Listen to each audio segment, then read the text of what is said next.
जिसका उतारा हम दे रहे हैं। क्या कहोगे उस लाल के बारे में जो मक्के में पैदा हो रहा है तो उतारे खुदा लुटा रहा है, जो मक्के में जलवागर हो रहा है तो खैरात खुदा लुटा रहा है। और कैसे लुटाई है कि जिस दिन और जिस साल मेरे नबी पैदा हुए हैं, कायनात में जिस माँ के भी शिकम से बच्चा पैदा हुआ, नबी के सदके में हर घर में सिर्फ बेटा दिया गया।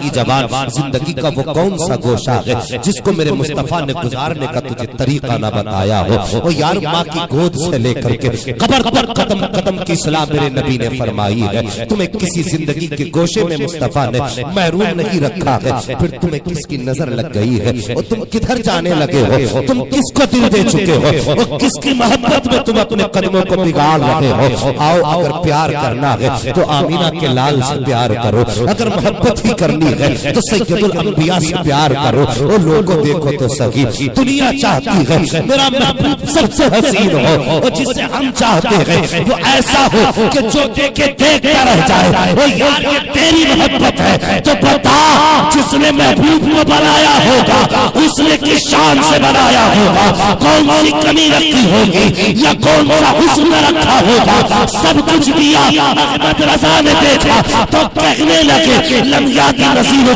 की नजरे मिसले तुल शुद्ध पैदा जाना, जगराज के ताज तेरे सर सौ है तुझको शगे तो सरा जाना। जब उनके हुस्न को देखा तब इमाम ने कहा था जगराज को ताज तेरे सर सौ है तुझको शगे तो सरा जाना। इमाम की नजर पड़ी थी तब भी कहा था और पुकार के कहा था इनकी तारीफ में क्या लिखूं, सरफर कहूं के मालिको मौला कहूं तुझे, बागे खलील का गुले ज़ेबा कहूं तुझे, तेरे तो वस्फ है बेतनागी से है बरी, हैरान मेरे शाख में क्या क्या कहो तुझे। और यार देखो इश्क वो होता है जो सर चढ़ के बोला करता। हाँ इश्क वो है जो सर चढ़ के बोला करता है, अपनों की तो सब तारीफ कर देते हैं। और यार हसीन वो है कि जिसकी दुश्मन भी तारीफ किया करते, जिसकी दुश्मन भी तारीफ करे। आज बेटे की बात है ना तो फिर अब्दुल्ला के बेटे का थोड़ा सा तज़किरा सुनो। और खुदा करे आज उस शान वाले पैगंबर के सदक़े में हम सब की अल्लाह मग़फ़िरत फरमा दे। और जवानों मैंने पहले कहा था अपने बच्चों को हुजूर की जिंदगी से करीब करें। मुहद्दिस देलवी ने कहा था कि अपने बच्चों को हुजूर का इश्क सिखाओ। कहा कैसे? फरमाया दो काम सिखा देना, नंबर एक नबी पे नात पढ़ना सिखाओ, नंबर दो नबी पे दुरूद पढ़ना सिखाओ। इससे मुस्तफा का इश्क बढ़ता है। आओ तुम्हारा मेरा नबी कितनी शान वाला है। और यार देखो जिनके अपनों की हकीकत नहीं वो इतना फख्र करते हैं, और जिनको का जवाब ही नहीं तो फिर उन्हें कितना फख्र करना चाहिए, फिर उन्हें कितना फख्र करना चाहिए। और जवानों कायनात में सबसे ज्यादा नसीब वाला वो है जो अपना ईमान बचा के लेगा। सबसे ज्यादा खुशनसीब वो है जो ईमान बचा के लेगा, वरना पूरी जिंदगी की तकरीरें बेकार, पूरी जिंदगी के सजदे बेकार। अगर ईमान बचा के न ले जा सके तो फिर अमल किसी काम का नहीं। सबसे कामयाब वो है जो मुस्तफा का इश्क अपने सीने में रखता है। और जब इश्क सीने में हो तो फिर मौत ईमान के साथ आया करती है। मेरी नजरों के सामने छोटे छोटे बच्चे भी हैं, इन्हें बिस्तर पे होना चाहिए था, मगर अल्लाह सलामत रखे बच्चों तुम्हें, तुम्हारे माँ बाप को यकीनन ये उनकी अच्छी तरबियत की एक निशानी है कि आप यहाँ पर बैठे हुए हैं। यकीनन उन्होंने आपकी तरबियत मुस्तफ़ा के इश्क में की है। जरा गौर से सुनना बात, मेरे हुजूर की शान क्या है। अल्लाह अकबर। उम्र शरीफ मेरे हुजूर की है 12 साल 4 महीने 2 दिन। कितनी बोले जरा? 12 साल 4 माह 2 दिन। मेरे हुजूर के दादा का तो विसाल हो चुका। हुजूर के चचा जनाबे अबू तालिब, आपने अपने भाइयों को बुलाया और बुलाने के बाद कहा कि मैं तिजारत के लिए जा रहा हूं। गौर से सुनना इस बात, मैं तिजारत के लिए जा रहा हूं। ये कह के जब चलने का इरादा फरमाया ना, अल्लाह अकबर, बैठे अपनी ऊँटनी पर और ऊंटनी को चलने का इशारा किया, ऊंटनी नहीं चली। आपने 3 मरतबा इशारा किया, उसको बढ़ाया आगे, लेकिन वो नहीं बढ़ी। आपने जब मुड़ के देखा ना आगे की तरफ, मेरे हुजूर उसकी नकेल पकड़ के खड़े थे। मेरे हुजूर नकेल पकड़ के खड़े। चचा उतर आए नीचे और आके हुजूर को सीने से लगाया। क्या बात है भतीजे, मेरे हुजूर की आंख में आंसू है। हुजूर फरमाने लगे, चचा किसके सहारे छोड़ के जा रहे? मेरा तो आपके सिवा कोई है भी नहीं, दादा का भी इंतकाल हो गया, बस अब आप हैं जिनकी गोद में मैं रहा करता हूं, आप मुझे क्यों छोड़ के जा रहे हैं? चचा ने कहा था, भतीजे रास्ता लंबा है, तुम इतना लंबा सफर कैसे करोगे, थक जाओगे, इसलिए बेटे तुम आराम करो। अल्लाह अकबर। ये कह के आप जब सवारी की तरफ बढ़े ना, हुजूर ने एक जुमला ऐसा कहा जिससे हजरत अबू तालिब के, जनाब अबू तालिब का दिल टुकड़े टुकड़े हो गया। जानते हो क्या बात कही थी? मेरे हुजूर ने कहा, चचा काश अगर आज मेरे बाप जिंदा होते तो फिर वो मुझे छोड़ के न जाते, मैं अपने बाप के साथ सफर करता और फिर मैं यहाँ तनहा बैठ के न रोता। अल्लाह अकबर। इतनी बात कही है। जनाब अबू तालिब उतरे हैं सवारी से, हुजूर को सीने से लगाया है। लगाने के बाद आप सवारी पे बैठे, हुजूर आगे बैठे हैं। अब जब सवारी को चलाया है, सवारी दौड़ती जा रही है। अल्लाह अकबर। जनाब अबू तालिब हुजूर को लेके चल रहे हैं। और तुम एक बात बता दूं, एक रागिब है जिस 400 साल से मेरे हुजूर की आमद का इंतजार कर रहा है, तारीख में उसका नाम जरजीश भी मिलता है। इस नाम का वो रागिब है। अल्लाह अकबर। 400 साल से उसने अपनी किताब में पढ़ा था, जो आखिरी पैगंबर होगा वो इस दरख्त के नीचे आकर के बैठेगा और उसकी शान ये होगी कि जिधर जिधर से वो गुजरेगा उसके सर पे बादल छाया करेंगे। अल्लाह अकबर। इसको दरख्त का पता था और उसी जगह पे दरख्त के सामने इसने अपना गिरजाघर बनाया और 400 साल हो गए हैं मुस्तफा की राहों में बैठे हुए। और यार वो हम कितने नसीबों वाले हैं जिसने कभी इंतजार न किया, जिसने उनके आने की राह तक न तकी। हमने तो आंख खोली थी, कान में मौलाना ने आके कह दिया, मुबारक हो मदीने वाले का उम्मती बन के पैदा हुआ है। अल्लाह अकबर। उनकी राह तो लोगों ने 400 साल तक तकी है। हम उनकी उम्मत में पैदा हुए हैं जिनका रास्ता लोगों ने 450 बरस तक तका है, जिनके आने के इंतजार में लोगों के बाल सफेद हो गए हैं। वो हम कितने नसीबों वाले हैं जो मुसलमान के घर में पैदा हुए।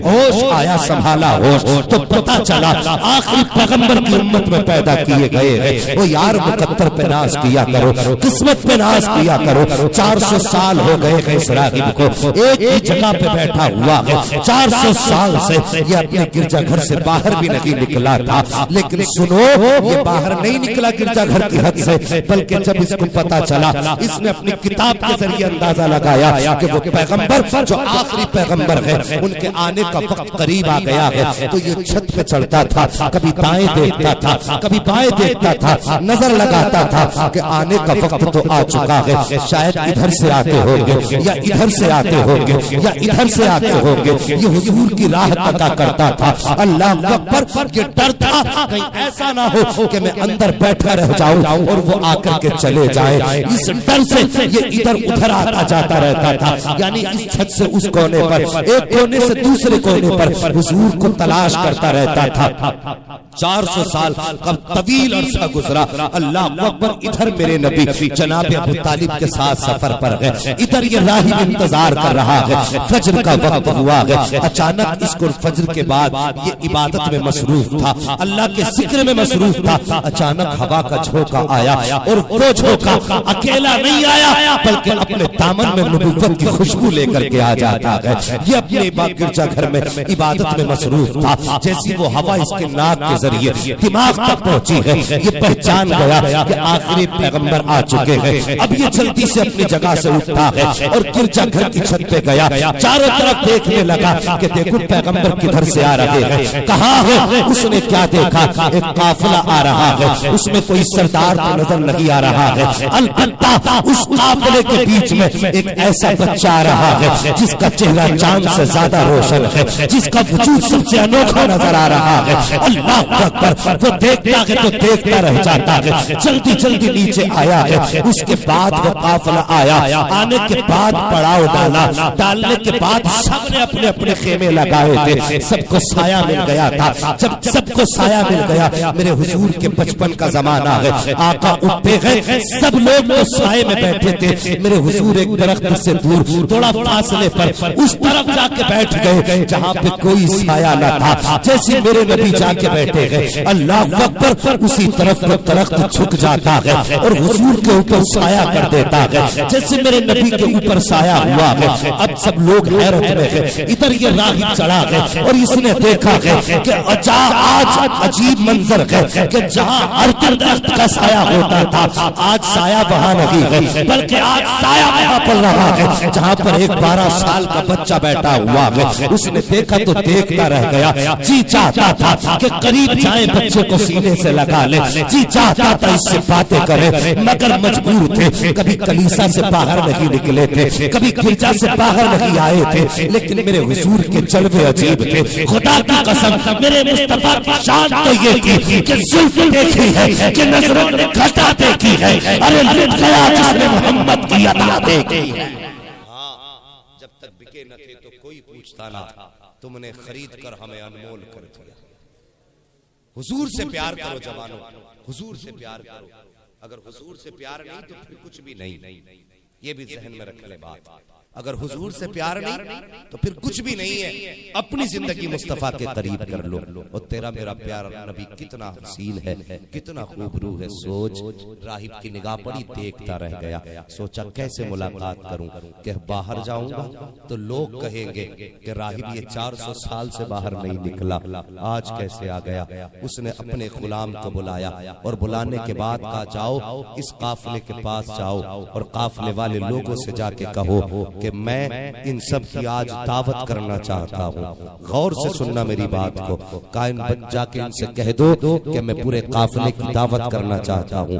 गुलाम आया, उसने कहा, सुनो काफिले वालों, हमारे राहिब ने दावत का फैसला किया है और यार दुनिया हो करके एक काफिले की दावत करे तो उनके लिए तो बड़े फख्र की बात थी। वो तो फख्र में खुश हो गए, कहा ठीक है हमें मंजूर है। उसने अपने गुलामों को हुक्म दिया, कहा जितने तरह के खाने बना सकते हो आज बना लो। का कौन मेहमान है? तब रागिब ने कहा था, जो मैं जानता हूँ वो तुम नहीं जानते हो। काफिले की दावत तो बहाना है, असल में तो अपने घर पर मृत के महबूब को बोले। दावत तो बहाना है, दावत की कोई खाने बनाए गए। अब जरा गौर से सुनना, जब खाने बनाए गए ना तरह तरह के, और जब खाना तैयार होने लगा तो बड़ी मुश्किल घड़ी थी राहिब के लिए, तो बड़ी मुश्किल घड़ी थी, इसलिए कि 400 साल हो गए थे इंतजार करते करते, और बस गुमान था और चाहत थी तो उनसे मिलने की एक ही ख्वाहिश थी कि इनका दीदार तो हो गया, मुलाकात कैसे होगी, बात कैसे हो। इंतजार करते करते दोपहर का वक्त आया, खाना तैयार हुआ, दस्तरखान सज गया। राहिब ने कहा, लाओ बुला करके पूरे काफिले को। जैसे जाकर के कहा गुलाम ने, चलिए खाना तैयार है। अब देखो राहिब उसके हाथ चूमता, अंदर आने की इजाजत देता। लोग आते गए, राहिब इंतजार करता गया, लेकिन ताज्जुब हुआ राहिब को उस वक्त जब उसने लोगों को आते देखा, किसकी वजह से महफिल सजाई गई है। अल्लाह अकबर। राहिब ने फौरन पलट के सारे लोगों की तरफ देखा, का जरा गौर करो कोई रह तो नहीं गया है। जब इतनी बात की कोई रह तो नहीं गया है, का नहीं, कोई नहीं। फिर नजर मारी, का फिर गौर करो कोई रह तो नहीं गया है, का कोई नहीं रह गया है। रागिब छत पे चढ़ा, क्या देखता है कि सब आ चुके हैं, लेकिन 12 साल का बच्चा भी वहीं पे बैठा हुआ है। रागिब का, तुमने गौर कर लिया क्या कोई रह तो नहीं गया है? का कोई नहीं रहा है। का बताओ अगर कोई नहीं रहा है तो फिर 12 साल का बच्चा कहाँ है? वो छोटा बच्चा कहाँ है जो सबसे अलग बैठा? तो एक शख्स ने कहा था, उसको हमने अपने सामान की हिफाजत के लिए छोड़ दिया था। इतना सुनना था, रागिब की चीख निकल गई और उसने कहा था, नादानो, जिसे तुम छोटा बना में सबसे बड़ा बना के आया। जिसे तुम छोटा बता रहे हो वो कायनात में सबसे बड़ा बन के आया। अल्लाह अकबर। फिर मेरे नबी के ताया हारिस ये गए, हुजूर को गोद में उठा के लाए, और लाने के बाद जैसे हुजूर ने पहला कदम अंदर रखा, रागिब ने फौरन मेरे नबी और सारे लोगों का दस्तरखान अलग था, हुजूर का हाथ पकड़ा अपने हुजरे में ले गए। अल्लाह और गुलामों से कहा इनकी मेहमान नवाजी तुम करो और इनकी मेहमान नवाजी हम। दस्तरखान लगा, कहता हुजूर से ये भी खाइए ना, ये भी खाइए ना, ये भी खाइए। हमारे घर पे आज शहजादे हुजूर आला हजरत की आमद हुई है, हर बंदा चाहेगा और जिसके घर इनके कदम पड़ जाए वो शख्सी नसीबों वाला होता है कि नहीं। अगर आला हजरत की बेटे की ये शान है, फिर जहां मेरे नबी कदम रख देते हो उस जगह की शान का आलम क्या। ये भी खाई हुजूर ने तनावुल फरमाया। उसके बाद जब सब खा चुके ना काफिले वाले, और खा के वापस कहीं इजाजत है कहा ठीक है जाइए। जब सब जाने लगे हुजूर भी जाने लगे, कहा आप ठहर जाए, आपसे कुछ बातें करेंगे। काफिले वाले चले गए और हुजूर को अपने पास बैठाया। देख तेरा मेरा नबी है कितनी शान वाला। और यार अभी ऐलान नबुव्वत नहीं किया, कहा साथ में कौन है? अबू तालिब आ गए। कहा तू क्या लगता है इस बच्चे का? अबू तालिब कहने लगे मैं इनका बाप लगता हूं। उसने कहा ये नहीं हो सकता। कहा कि मेरी किताब बता रही है कि इनके माँ बाप का इंतकाल हो चुका है। अल्लाह अकबर। किस किताब की कहानी है? उसने अपनी किताब उठाई है, सामने मुस्तफा खुदा हुजूर का जलवा देखता जा रहा है, फर्क पलटता जा रहा है, हुजूर के चेहरे को देखता जा रहा है। किताब पलट कर बंद की और उसके बाद अबू तालिब कहा क्या? कहा जानते हो ये बच्चा कौन है? क्या लगता है? कहा हाँ। कहा फिर बेटा क्यों कहा था? कहा इसलिए कि मैं इसको अपने बेटे की तरह पाल रहा हूँ। अल्लाह अकबर। आप जैसी इतनी बात कही है। उस रागिब ने कहा था अबू तालिब तुम्हें मुझे तो कुछ नहीं पता, अलबत्ता इतना पता है जिस दिन ये मेरे गोद में आया है उससे पहले अबू तालिब के घर में फाके होते रहे थे। उससे पहले मेरे घर में कई दिन खाना नहीं बनता था, लेकिन जब से पैदा करने वाले की कसम ये जब दस्तरखान पे हाथ लगा देता है तो मेरा परिवार क्या है? अगर उस खाने को चाहे तो पूरा शहर खा के चला जाए, खाना खत्म हो ही नहीं। बस इतना जानता, मुझे इतना पता है कि जब ये मेरे घर का मेहमान बना उससे पहले मेरे घर में कई दिन का फाका होता था। अल्लाह अकबर। शान अबू तालिब शान बता रहे तेरे मेरे नबी की। और क्या फरमाते जरा सुनिए। ए बेटे बस मेंढक आ गया, कोई बात नहीं, अब जरा आप चुप जाइए। शान बता रहे अल्लाह हुजूर खुद चल के और गरीबों मुकद्दर पे नाज करो। जब हजरत अब्दुल मुत्तलिब के विसाल का वक्त आया था तो आपने कहा था मैं जा रहा हूं, मेरे पोते का ख्याल कौन रखेगा? सबकी ख्वाहिश थी कि इन्हें मैं ले लूं, इनकी किफालत मैं करूं, इनकी किफालत मैं करूं। दादा ने कहा फिर आप ही बताओ। सबका चेहरा देखा और उसके बाद आखिर में अबू तालिब का चेहरा देखा जो सबसे ज्यादा गरीब थी, और गए और अबू तालिब की गोद में जाके बैठ गए।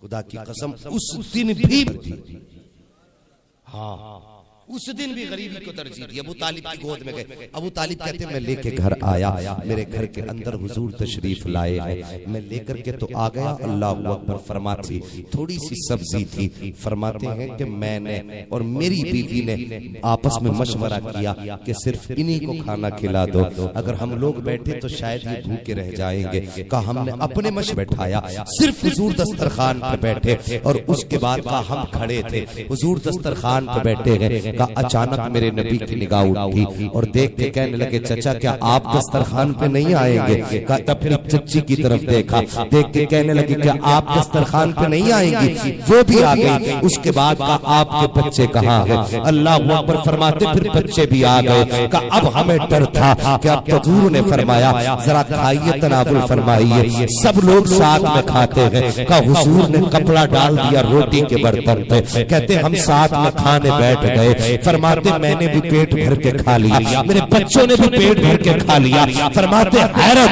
थी उसके बाद जब हुजूर खा के उठ गए और मेरी बीवी ने जब रोटी के ऊपर से कपड़ा हटाया तो फरमाते हैं जितनी रोटी थी उतनी ही रोटियां खाने के बाद बर्तन में मौजूद। अल्लाह अकबर। ये शान है हुजूर की। कहते मैंने ये बरकत देखी है। तब रागिब ने कहा था तुम्हें पता नहीं ये नहीं